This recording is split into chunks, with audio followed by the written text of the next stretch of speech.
ಆತ್ಮೀಯರೇ, ಪ್ರೀತಿಯ ನಮಸ್ಕಾರ. 1757 ಪ್ಲಾಸಿ ಕದನ ಬ್ರಿಟಿಷರಿಗೆ ಒಂದು ಅಡಿಗಲ್ ಹಾಕಿರ್ಬೋದು. ಆದರೆ ಒಂದು ಶತಮಾನಗಳ ನಂತರ ಆ ಬ್ರಿಟಿಷರ ಅಡಿಗಲನ್ನ ಅಳಗಾಡಿಸುವಂತ ಕೆಲಸ, ನಿದ್ದೆಗೆಡಿಸುವಂತ ಕೆಲಸ ಭಾರತದಲ್ಲಿ ಒಂದು ದಂಗೆ ಸಂಭವಿಸಿದೆ. ಅದೇ ಪ್ರಥಮ ಸ್ವಾತಂತ್ರ್ಯ ಸಂಗ್ರಾಮ ಎಂಬ ಹೆಸರಿಂದ ಕರೆಯಲ್ಪಡುತ್ತದೆ.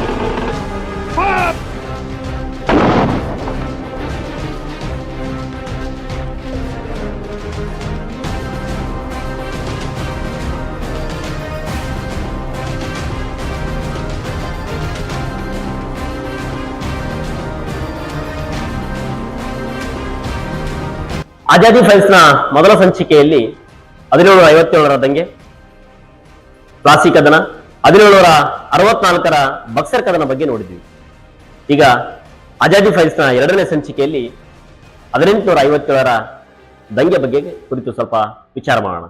ಆದ್ಮೇಲೆ 1857ರ ದಂಗೆ ಬಹಳ ವಿನೂತನವಾಗಿರ್ತಕ್ಕಂಥ ವಿಶೇಷತೆಯನ್ನು ಪಡ್ಕೊಂಡಿದೆ.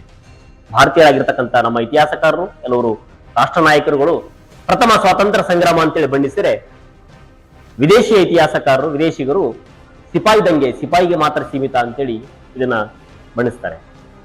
ಆದ್ಮೇಲೆ ಇದರ ಕಾರಣಗಳನ್ನು ನೋಡ್ತಾ ಹೋದ್ರೆ 1857ರ ದಂಗೆ ಆಗ್ಬೇಕಾದ್ರೆ ಸಾಮಾಜಿಕ ಕಾರಣ, ಧಾರ್ಮಿಕ ಕಾರಣ, ಆರ್ಥಿಕ ಕಾರಣ, ರಾಜಕೀಯ ಕಾರಣ, ಸೈನಿಕ ಕಾರಣ ಬಹಳಷ್ಟು ಬರ್ತವೆ. ಅದರಲ್ಲಿ ರಾಜಕೀಯ ಕಾರಣವಾಗಿ ನೋಡ್ತಾ ಹೋದ್ರೆ ನಮಗೆ, ನಮ್ಮ ಭಾರತೀಯ ರಾಜರುಗಳಿಗೆ ತಂದಿರತಕ್ಕಂಥ ಕೆಲವು ನೀತಿಗಳು, ದತ್ತು ಮಕ್ಕಳ ಉತ್ತರಾಧಿಕಾರ ಹಕ್ಕಿಲ್ಲ, ಸಹಾಯಕ ಸೈನ್ಯ ಪದ್ಧತಿಗಳು, ಹಾಗೆ ಸಾಮಾಜಿಕ ಕಾರಣವಾಗಿ ನೋಡ್ತಾ ಹೋದ್ರೆ ನಮ್ಮಲ್ಲಿರ್ತಕ್ಕಂಥ ಸಾಮಾಜಿಕ ರಂಗದಲ್ಲಿ ಕೈ ಹಾಕಿ ಕೆಲಪುವಂತ ಕೆಲಸವನ್ನು ಮಾಡಿದ್ದಾರೆ.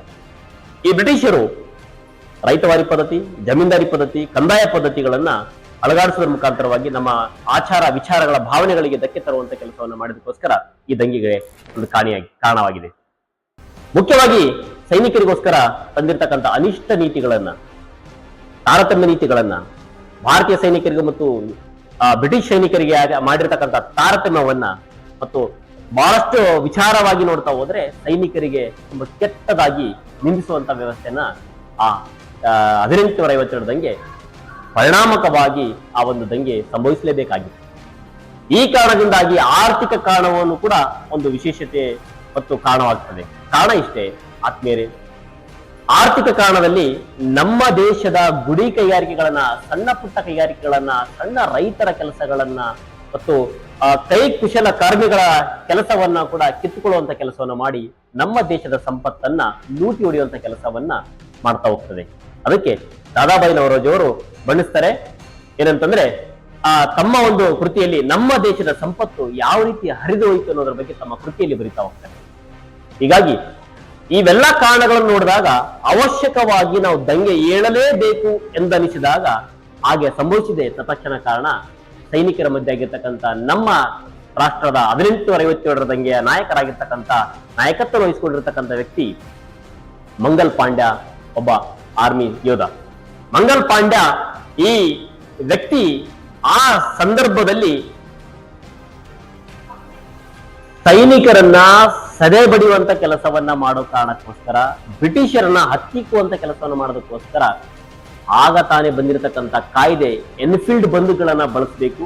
ಈ ಎನ್ಫೀಲ್ಡ್ ಬಂದೂಕುಗಳಿಗೆ ಲಾಕ್ ಅನ್ನ ದನದ, ಅಂದ್ರೆ ಹಸುವಿನ ಮತ್ತು ಆಕಳು, ನಮ್ಮ ಭಾರತೀಯರಾಗಿರ್ತಕ್ಕಂಥ ಹಿಂದೂಗಳಿಗೆ ಪವಿತ್ರವಾದಂತ ಒಂದು ಮಾತೆ ಅಂತ ಕರೆಯಲ್ಪಡುವಂತ ಹಸು, ಹಾಗೆ ಮುಸ್ಲಿಮರಿಗೆ ವಿರುದ್ಧವಾಗಿರುವಂತ ಈ ಹಂದಿಯ ಕಬ್ಬನ್ನ, ಆ ಸೌರಿ, ಆ ಎನ್ಫೀಲ್ಡ್ ಬಂದೂಕುಗಳನ್ನ ಬಾಯಿಂದ ಕಿತ್ತಿ ತೆಗೆಯುವಂತ ವ್ಯವಸ್ಥೆಗೆ ತಂದಿಟ್ಟಿದ್ರು.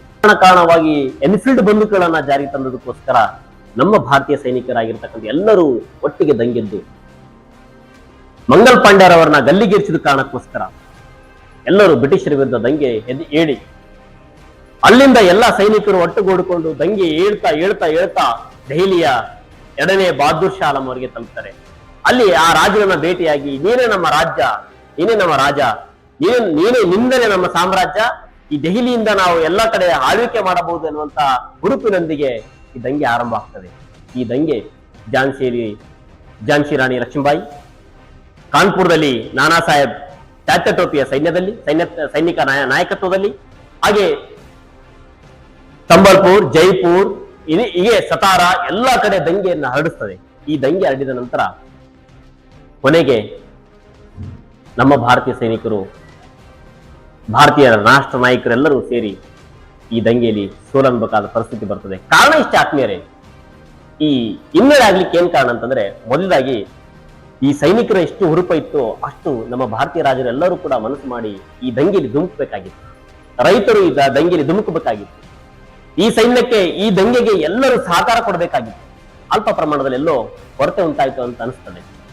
ಆತ್ಮೀಯರೇ, ಈ ದಂಗೆ ಸಾಮಾನ್ಯ ರೂಪದಲ್ಲಿ ಬೇಸರ ಆಗಲಿಲ್ಲ. 1757ರಲ್ಲಿ ಪ್ಲಾಸಿ ಕದನದ 1 ಶತಮಾನಗಳ ನಂತರ ಈ ದಂಗೆ ಇಷ್ಟು ಮಟ್ಟಿಗೆ ಸಾಧಿಸಿದೆ ಅಂದ್ರೆ ಇದು ಪ್ರಥಮ ಸ್ವಾತಂತ್ರ್ಯ ಸಂಗ್ರಾಮವೇ ಸರಿ. ಹೀಗಾಗಿ ಈ ಕಾರಣದಿಂದಾಗಿ ಈ ದಂಗೆ ಸ್ವಲ್ಪ ವಿಫಲತೆಗೆ ಕಾರಣ ಆಯಿತು.